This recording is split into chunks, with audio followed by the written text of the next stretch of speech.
Olá, boa tarde. Veja os destaques de hoje do portal da Assembleia. Fique por dentro das regras que vão ser aplicadas no segundo turno das eleições municipais. Campanha Novembro Azul chama a atenção para os cuidados com a próstata. E um passeio pela Praça João Lisboa, local de momentos importantes da história da capital do Maranhão. É agora no portal da Assembleia.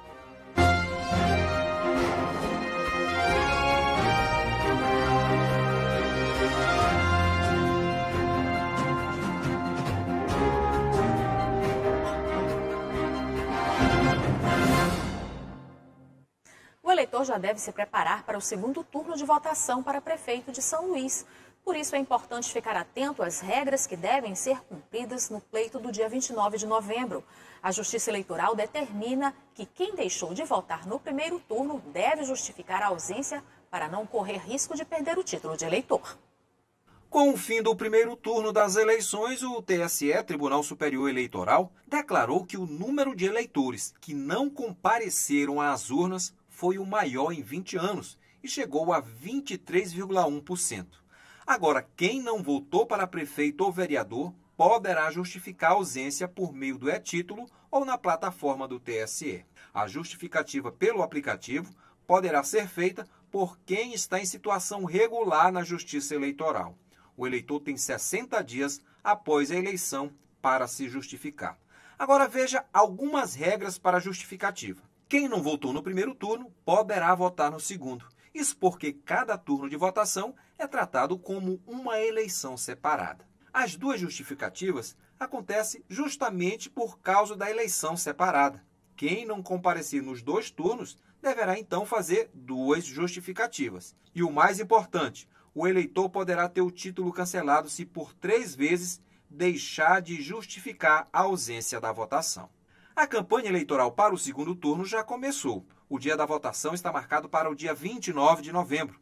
A disputa está entre os candidatos Eduardo Braide e Duarte Júnior. A propaganda no rádio e TV começa na próxima sexta-feira, dia 20, e vai até o dia 27 de novembro. Agora confira outras regras para o segundo turno. Debates, realização de comícios e reuniões estão proibidas a partir do dia 28 de novembro. Carreatas, carro de som, mensagens de candidatos podem ser realizadas até às 22 horas do dia 29 de novembro, assim como distribuição de material gráfico e impulsionamento de conteúdos na internet. Agora, bandeiras, broches, adesivos e camisetas são permitidos no dia da eleição. A manifestação individual e silenciosa de preferência do eleitor por partido político, coligação ou candidato pode ser revelada por meio deste material. Agora, um detalhe que o eleitor não poderá esquecer é que para o segundo turno o horário de votação irá se repetir, das 7 da manhã às 17 horas. As Forças Armadas vão prestar apoio logístico ao Ministério da Educação na realização da edição de 2020 do Enem. Os militares vão auxiliar na logística e na segurança do Exame Nacional do Ensino Médio. O Ministério da Defesa acatou o pedido do MEC para reforçar a equipe de trabalho. Lembrando que, por causa da pandemia do novo coronavírus, as provas impressas serão aplicadas nos dias 17 e 24 de janeiro. Na versão digital, o exame será nos dias 31 de janeiro e 7 de fevereiro. Durante todo o mês de novembro, os médicos intensificam o alerta de cuidados com a próstata. A campanha Novembro Azul tem o objetivo de chamar a atenção dos homens para a importância da prevenção do câncer de próstata, com realização de exames periódicos e, principalmente, deixando de lado o preconceito como forma de garantir a saúde. Estamos no Novembro Azul, mês em que as atenções estão voltadas para a prevenção do câncer de próstata. A doença é relacionada com a idade masculina e quanto antes ela for diagnosticada, maiores são as chances de o paciente vencê-la. Este urologista explica que o ideal é que os homens entre 45 e 50 anos busquem um médico para acompanhamento e realização de exames periódicos. A Sociedade Brasileira de Urologia tem dados importantes, e o Instituto Nacional do Câncer também, que a curva por morte tem caído ao longo dos anos. Nós temos feito mais diagnósticos na fase inicial da doença, quando ela é curável. Nós temos implementado melhores tratamentos nas formas intermediárias da doença, quando ela já é grande localmente falando, na próstata especificamente, e também melhores tratamentos quando ele já tem metástase, que é na fase avançada. Metástases são filiais, onde o câncer se origina na próstata e dá filiais nos ossos, no pulmão, no fígado. Quando há 15, 20 anos atrás, esses pacientes da fase intermediária e da fase avançada estariam condenados a ir a óbito em 1 ano e meio. Hoje ele consegue ter uma sobrevida para mais de 10, 15 anos, mesmo com a doença. A próstata é responsável pela produção dos nutrientes e fluidos que constituem o esperma. Está situada logo abaixo da bexiga e à frente do reto. E um dos exames fundamentais para o diagnóstico da doença é o toque retal. O procedimento é cercado de tabu pelos homens. Nós fomos às ruas perguntar se eles realizam os exames com frequência. Eu já fiz 2 vezes. Esse ano que ainda não fiz, mas eu já fiz. Sempre tenho cuidado de fazer. Tudo tranquilo? Tudo é mil maravilha. Infelizmente, nem todos os homens pensam assim. O urologista observa que a falta de informação contribui para o preconceito em relação ao exame de toque retal. Acho que o primeiro ponto é a falta de informação. O porquê de fazer o toque. O câncer de próstata na fase inicial, do tamanho da ponta de uma caneta, do tamanho de uma ervilha, ele não dá sintoma. Com isso, por que eu vou no urologista se eu não estou sentindo nada? Nessa fase, que se nós fizermos o diagnóstico, aí ele é curável. Primeiro, é essa informação que precisa chegar ao homem. Segundo, se ele tem uma doença proctológica, uma hemorroida, uma fissura, uma fístula, um abscesso, ele vai ao proctologista porque ele está sentindo dor. Dor, sangramento, incômodo para sentar.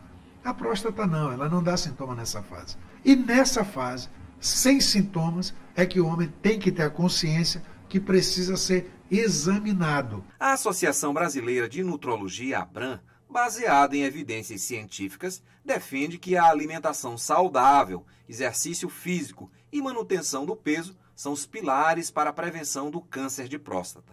São estes cuidados que o Ricardo toma. O empresário já passou dos 60 anos e não descuida da saúde. O meu avô morreu de câncer de próstata e com isso eu tenho que me cuidar. Eu faço os exames anualmente, sem o preconceito do exame, o trio de exames, né, o PSA, o ultrassom e o toque. Eu acho que são imprescindíveis para a gente evitar um problema maior. Dados da Sociedade Brasileira de Urologia, a SBU, indicam que 1 em cada 6 homens com idade acima de 45 anos pode apresentar a doença sem ter conhecimento. O câncer de próstata é o tipo que mais acomete a terceira idade e que, quando diagnosticado precocemente, pode ter uma alta chance de cura. E veja, no próximo bloco, aumentou a procura pelo dispositivo intrauterino. Mas você conhece esse tipo de contraceptivo? E um passeio por uma das praças mais importantes e charmosas da capital maranhense.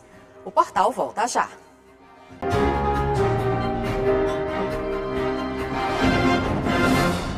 Um dos métodos contraceptivos mais procurados atualmente é o DIU. Um dos tipos do dispositivo intrauterino não libera hormônio e pode ser retirado em qualquer tempo sem atrapalhar a fertilidade feminina. A Maternidade Benedito Leite, em São Luís, oferece o serviço de implante do DIU gratuitamente, além de orientar as mulheres em como evitar uma gravidez indesejada de forma segura. A Laísa já é mãe e não pretende ter mais filhos, pelo menos nesse momento. Depois de pesquisar bastante, ela decidiu mudar de método contraceptivo e vai implantar o DIU de cobre. Eu decidi colocar o DIU de cobre agora por ele não ter hormônio. Eu estava com muita retenção de líquido, a questão também física, celulite por conta dessa retenção e também os outros problemas que os hormônios podem causar com o tempo. O DIU, o dispositivo intrauterino, é um pequeno objeto de plástico em forma de T. Ao ser inserido no útero, impede que espermatozoides fecundem o óvulo, evitando a gravidez da mulher.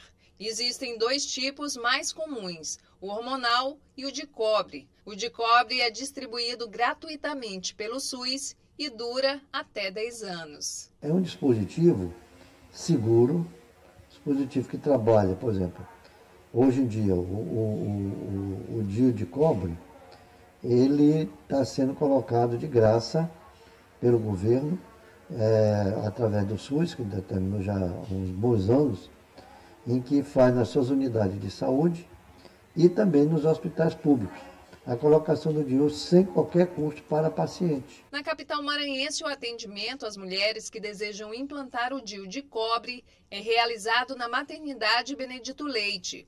O agendamento é feito por telefone.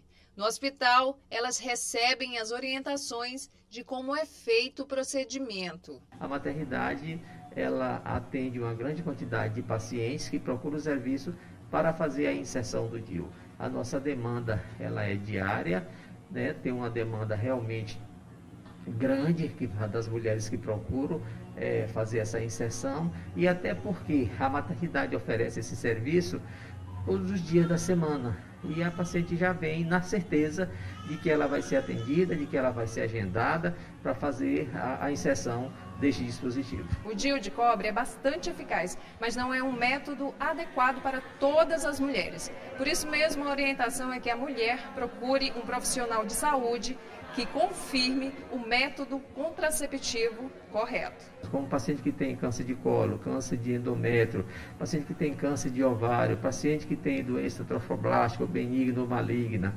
pacientes que têm doenças inflamatórias pélvicas aguda, essas pacientes elas são realmente feitas uma triagem, e não é aconselhável que se faça a inserção do DIU. Paciente também portadora de HIV, que são pacientes imunologicamente deprimidas, também tem que ser muito cuidado na inserção do DIU, e de preferência que faça uso de um outro método contraceptivo. Existem muitos mitos sobre o uso do DIU, o que impede muitas mulheres de optarem por esse método contraceptivo. Mas são mitos. O DIU apresenta diversas vantagens. O DIU não interrompe a relação sexual. É uma alternativa às mulheres para as quais o hormônio estrogênio é contraindicado. O DIU também não é afetado por outras medicações e também pode ser usado durante a amamentação. Vantagens que a Laísa já conhece e que ajudaram a se sentir segura pela escolha. Não impede a ovulação da gente, mas o cobre, ele consegue impedir a movimentação do espermatozoide dentro do útero e também mata. Então, assim, impede a fecundação. Então, é um método bem interessante por não ter hormônio.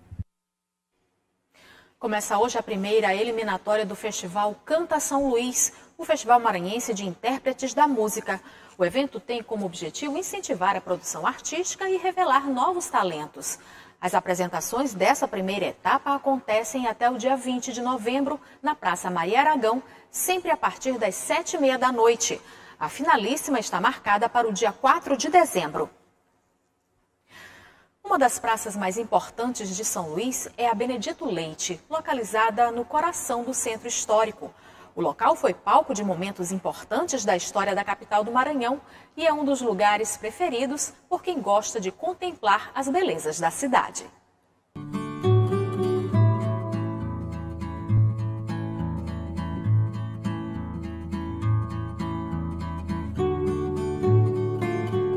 A praça está numa localização privilegiada do centro histórico de São Luís, na parte mais alta da cidade e onde, em outras épocas, moravam as famílias mais ricas da capital maranhense.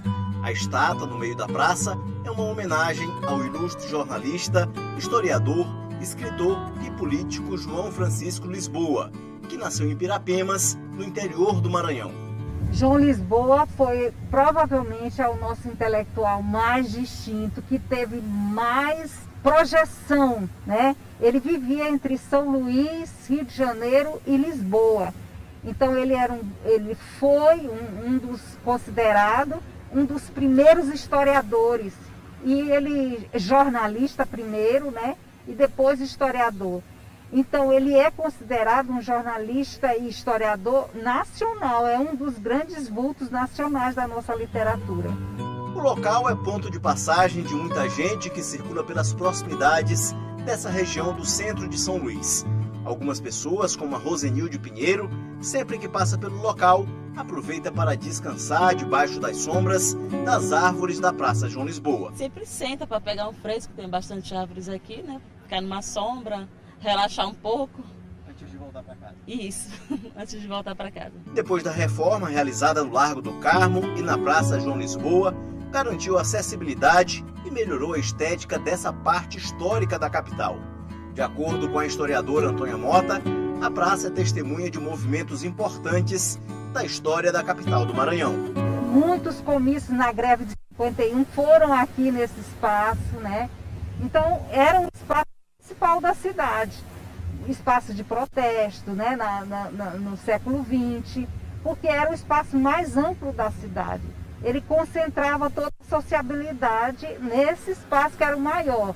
Depois mudou lá para onde hoje é a Praça Deodoro, né? Aí já na segunda metade do século XX. A praça faz parte da história da capital desde a fundação e também da memória afetiva dos ludovicenses. O advogado Penha de Castro passa pelo local pelo menos 2 vezes por semana e guarda na memória lembranças de acontecimentos na João Lisboa.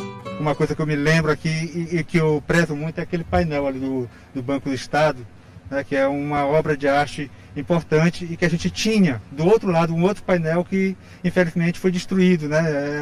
É lamentável que a arte tenha sido abandonada dessa forma, né? A praça também é local preferido pelo professor de matemática Ribamar Pinto, que também é conhecedor da história ludovicense. Essa praça é a mais antiga, né? Ela é um ponto histórico, né? É um local histórico de São Luís. Eu acho que qualquer pessoa que vier a São Luís e não vier aqui, não conhece essa praça, não conheceu de fato São Luís. Aqui que está a história de São Luís, começa por aqui, né? Por essa praça.